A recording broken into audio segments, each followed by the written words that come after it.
The UEFA Champions League. Match day 3 predictions are here, people. We're getting to the business end of the Champions League group stage. Get your predictions in the comments down below. Hit the like button. And if you're new around here, consider subscribing to the channel. Let's get straight into the predictions. So we've got some big games, people. Galatasaray, Bayern, Union Berlin, Napoli, PSG, AC Milan, Newcastle, Dortmund. So a lot of games to get through. Let's get straight into it. Inter against RB Salzburg.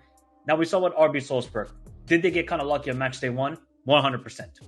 They got a benefit of the red card that Benfica got. And the second game against Real Sociedad, they kind of looked a little bit lacking creativity.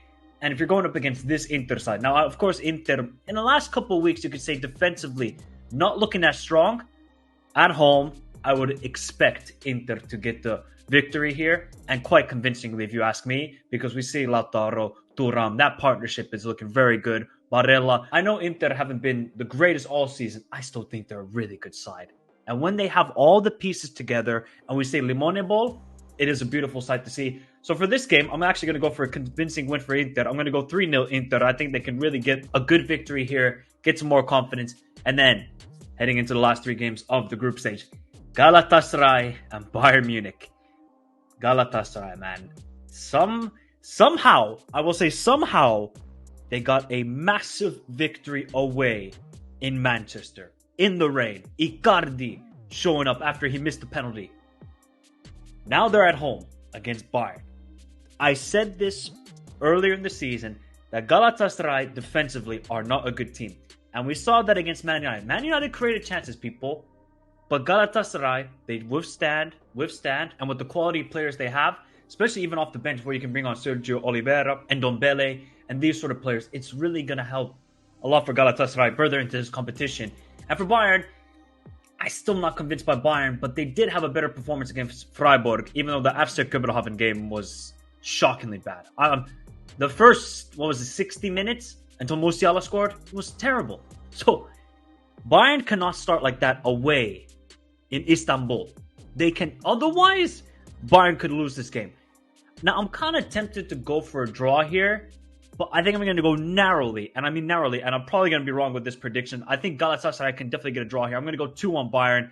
It's just defensively, Galatasaray have to be a lot better. And do I trust it right now? No. But they still have a great position to advance out of this group, even because they still got to play FC Copenhagen away. They're going to host Man United, so they're still in a good position. Benfica, Real Sociedad. This is one thing and one thing only. A must-win for Benfica. If Benfica lose this, bye-bye. You cannot lose after the pathetic, it really was a pathetic second half performance against Inter. If it wasn't for Trubin, it could have been 5, it could have been 6-0. It was shockingly bad. I was always worried about the lack of a striker for Benfica, but we don't really see the fluidity from this Benfica side compared to last year. I thought with adding Koshku and these sort of players, it could look a lot better. Maybe the international break came at a good time, and Benfica can regroup because they got to win this game. And we've seen Real Sociedad, for a team that don't really have a lot of Champions League, experience, this is great what they're doing. Such a professional performance in Austria, right? They have such a good team. Kubo, Orizabal, I really like this team for Real Sociedad. I think they can play much more possession style of football. Then they could defend well, multitude of ways. But for this game, it's really sort of difficult to judge because you kind of expect Benfica. Okay, they know there's nothing but a win here. If they even get a draw, it's gonna be bad. So, you know what? I think I'm gonna bank on Benfica. This is it now, Benfica. If you guys lose this game, bye-bye. I'm gonna go 2-1 Benfica. And then Union Berlin against Napoli. Union Berlin, they are finding it hard in the Champions League. They've done well in the Europa League. The Conference League didn't go so well. The Champions League, it hasn't started off well. 2 heartbreaking losses back-to-back. Last minute to Jude Bellingham, and then last minute to Braga, where they were up 2-0. Now, they're going up against Napoli. Napoli are going to be without Osimhen, of course. He's going to be out for the next couple of weeks. It's not looking the greatest for Napoli either. Rudy Garcia, we heard a lot of rumors during the international break. Oh, he could be sacked and this sort of stuff. The dressing room, there's maybe a divide between the manager and the players. It's not great. But this is sort of a must-win for Napoli because if they lose this game, then there's going to be Union Berlin, Braga, and Napoli all on 3 points. So Napoli got to really win this game, give themselves a little bit more of confidence back in the Champions League. This one's a tough one to call because I think Union Berlin, they're going to make it very difficult for Napoli. It's going to be, okay, if Kvara doesn't create, Anguissa, Zielinski, these sort of guys, Lobotka's got to play a lot better, and I don't trust Rudy Garcia one bit. I'm going to go with the 1-1. But Napoli, I'm just not really convinced by them. And especially away, they didn't look great away in Braga. I remember that. They did not look great away. Braga and Real Madrid, Braga, sensational. Absolutely. That Bruma goal was outrageous. And this side, you know, they might not have the big names, but they play great football. Very forward-thinking. Pressing. I really like Braga. They got to be better defensively. And you're going up against Real Madrid. Jude Bellingham, unbelievable. Valverde, great performance. Tchouaméni, they've kind of found that balance in midfield. But it kind of seems like Camavinga, he's not happy about playing left back. He will do it, but he doesn't want to do it. Even though Real Madrid don't have a striker, they're sort of playing decent football. I think they're kind of getting more used to this narrow midfield, not really stretching it out wide. You know, Vini and Bellingham trying to find that connection. Rodrigo's got to step up. It's not going to be easy going to Braga because we've seen Braga. They ain't no pushovers this Champions League season. So for this result, I'm going to go for 3-1 Real Madrid. I think it'll be like late 2-1 lead for Real Madrid, and then I think they will get the late goal. So I'm going to go 3-1. And now another big game. It is RC Lens going up against PSV. Lens with one of their biggest results in the club's history, beating Arsenal. Yes, it's not been the greatest start to Frankheis's side, but if Wahi can just match the form that Lois Openda showed last season for Lens, this is a good team. They're just so structured. They know when to press. They don't lose their shape at all. That's what I really respect about Lens, even though they lost so many key players in the summer. And for PSV, they have to be careful, right? The naive defending that they have showed in both games against Sevilla and Arsenal, you can't do this against Lens because they're a very structured team. They have their roles and they know how to do it. So Peter Bosz, I know you want to play this high-octane football, this sort of gun-ho approach. You got to be a bit more pragmatic, especially going away in Lens. We know PSV are going to probably dominate the ball more. This is tough, but I could really see this being a draw, and I'm going to go 1-1. I think 1-1 is a fair result. Will it help both teams? Not really. I think both teams would rather win the game. Then we got Arsenal and Sevilla. If Arsenal lose this game, then this group gets interesting. But I think Arsenal will bounce back. Now, I am still not trusting Sevilla because, yes, they have a new manager who is Alonso, the former Uruguay manager.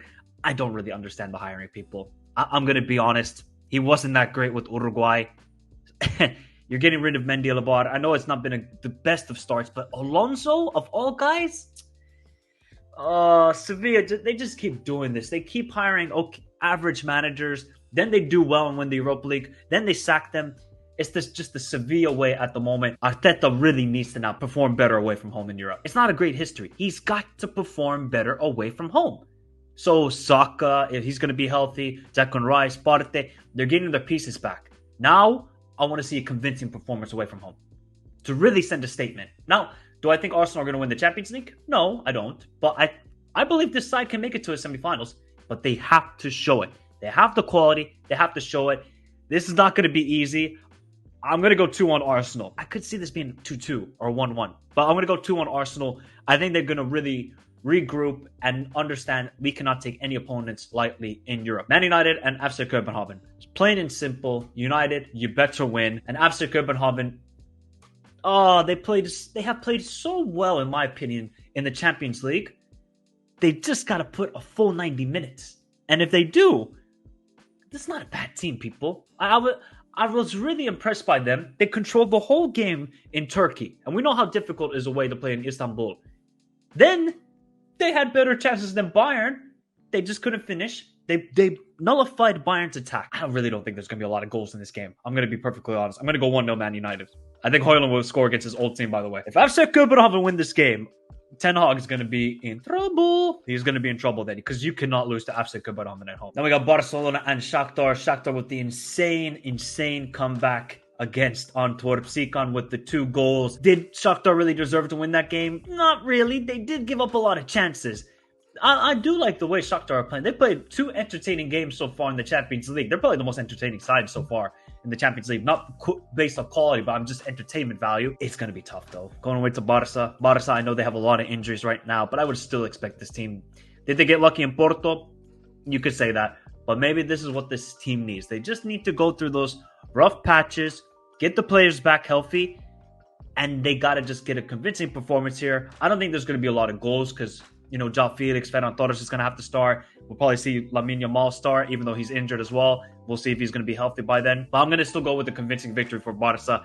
They should be beating Shakhtar at home, no doubt. I'm going to go 2-0 to Barcelona. Feyenoord and Lazio. This is going to be fascinating because we have seen Feyenoord. Santi Jimenez is back. Santi Jimenez is back finally. And they have got 3 points, and they really should have gotten something away in Atletico. Arne Slot is just a damn good manager. Loses all these players, and yet still, with Stengs, Timber, Santi Jimenez, Minte, Igor Parisao, this is such a good team. They just got to be a bit more, I would say, defensively more solid. And Trauner and Hansko got to play a lot better because they gave up really easy goals, in my opinion, against Atletico. For Lazio, late game merchants right now. Late goal against Atletico Provedel and late goal Pedro against Celtic. I don't think you can do that against Feyenoord because Feyenoord are a very high-octane attacking team. Lazio, I still can't trust them in Europe away. They could have really lost to Celtic, but they managed the game, and then they got the late goal. I think for this one, it's really just sort of a matchup of 2 attacking teams. How will Sarri adapt to Feyenoord? And I don't think Arne Slot is going to adapt to Sarri. I think Arne Slot is like, hey, let's just beat these guys. We're going to go score 3. We're going to score 4. And I think it's going to be 3-1 Feyenoord. I think it's going to be a convincing performance. Santi Jimenez will get 2 goals because he is that guy. And then we got Antwerp and Porto. Antwerp are finding it difficult. Their first time in Champions League in almost 70 years. You got to defend better. If that goalkeeper, I cannot remember I think it's the French goalkeeper. He's got to play a lot better because that goal he gave up to Shakhtar is inexcusable and amateur. Porto, I was impressed by Porto, right? That was probably their best performance in the Champions League game for quite a while against Barcelona. But they didn't get the 3 points or even 1 point. But I think they can get a result here. It's one of those games where it's a bounce back game. And I think they can do it. I'm going to go 2-0 Porto. Then we got Young Boys in Man City. Yeah, I don't think this is going to be pretty. I'll say 3-0. I'll say 3-0. Even though Man City away from home in Europe recently hasn't been the most convincing. But it's Young Boys. Sorry, Young Boys. Then we got RB Leipzig and Crvena zvezda. Another one where, like, Crvena zvezda, they could have easily won that game against Young Boys in, like, the last 10 minutes. They got the late goal to equalize it. I really like Bukhari, by the way. Bukhari, he's a baller for Crvena zvezda. RB Leipzig, I would like to just see Benjamin Šeško start. Can we do that? Can we give this guy some minutes? He is a brilliant striker. So, no more use of Poulsen, even though he got the assist, I think, to Lois Openda against Man City. Benjamin Šeško, Xavi Simons, Lois Openda. That front 3, it will do damage. And I think they can win this game. I'll go 3-1 RB Leipzig. I think it can be a convincing performance here. Now we got the big games. The group of death. Newcastle and Dortmund. Oh. Dortmund better perform. Although their last game was probably their most convincing performance. Yeah, it was. We have criticized Dortmund. Even though they have not been the most convincing, they are still undefeated in the Bundesliga, and their only loss this season was that pathetic performance away in Paris. But they got to be careful going away to Newcastle, because we saw when Newcastle are playing at home, they're going to be not so much dominant on the ball, but when they press, it is like a Gengen press. It is going to be high octane, heavy metal, AC/DC style. Dortmund got to be prepared for that. Will they be? Do they have the midfield who can break down that press? I don't know, man. I do like the way Dortmund have been playing in like the last 2 games. Maybe they can use that for confidence. I'm still not convinced by this Dortmund side. I think Newcastle, they are really banking on getting the results at home. I don't think they're going to be as convincing against PSG because I think PSG really took them lightly, and you saw that with the formation. I think Terzic will be a bit more smarter. So I'm going to go with a 2-1 result here for Newcastle. They've been playing a lot better since that drubbing they got in Brighton. Ever since that game, we have seen the Newcastle from last season. Gordon, Isaac. Then the big one, PSG against AC Milan. AC Milan, can you score a goal? That's all I asked for. Just give me one goal. Rafael Leao, you better ball out. So Donnarumma's going to go up against his old team. This is not the one in Milan yet. When it gets to the one away in Milan, then it's going to be intriguing, the reaction and the reception he's going to get, which is not going to be positive at all. But how can Milan sort of stylistically match up against PSG? PSG got to respond. Mbappe's got to respond after they got absolutely embarrassed in Newcastle. But the one thing I would worry about PSG is that defensively, they are not the strongest. And with the players that Milan have, like a Rafael Leao, like a Pulisic, maybe you want Giroud so he can hold up the ball, and then you can find Rafael Leao running in behind, Pulisic running in behind. I think for PSG, you isolate Calabria and you get Mbappe the ball every single time. You gotta do it like Shaq in the paint. Give Mbappe the ball out wide and let him go against Calabria, because Calabria is not the best defender. So if I'm Mbappe, that's what you gotta do. Trippier, we know he's a good defender. Calabria, not so much. So if I'm PSG, you need to get your main guy the ball and let him create. And don't play a 4-2-4, Luis Enrique. Don't do it. Play a 4-3-3. You know, what can you do? Zaire Emery, Vitinha, and Ugarte. And then it's going to be interesting what midfield Pioli goes for. Going to be fascinating, because if Milan win this game and PSG lose, PSG might be in trouble. Then they still got to go away to the San Siro, away to Dortmund, and hosting Newcastle. Not looking good. So, I don't know. I feel like this is going to be a really high-scoring game. I'm going to go 2-2. I don't know why. I can't pick a winner, but I feel like there's going to be goals in this game, because I just look at PSG defensively. They don't look strong, but I think they can give trouble to Milan. So I'm going to go 2-2. And the last game we have of Matchday 3 predictions, it is Celtic going up against Atletico de Madrid. I really feel bad for Celtic, because they've kind of played well in both games. They've been unlucky. They've created chances. They just needed to hold on to that result against Lazio, and we would be talking about maybe 1 point and possibly 3 points. And for Atletico, good start to the campaign. They've got 4 points, but I still like the way Atleti are playing. We know what they're going to do. They're not going to probably have a lot of the ball, but when they have the ball, it is going to be quick in transition, play through Griezmann, and Morata is having a good season so far. So my thoughts with this game is I think it's going to be a sort of close encounter, but I'm going to slightly go with Atletico to win 2-1, and that is all the predictions. So there is match day 3 predictions, people, of the Champions League. Of course, as we do every week, Thursday we'll be having a review of match day 3. So join me then, hit the like button, subscribe to the channel if you're new around here, and I'll catch you guys all next time on the next video. Have a beautiful day, stay safe in this crazy world, and adios. Explain something.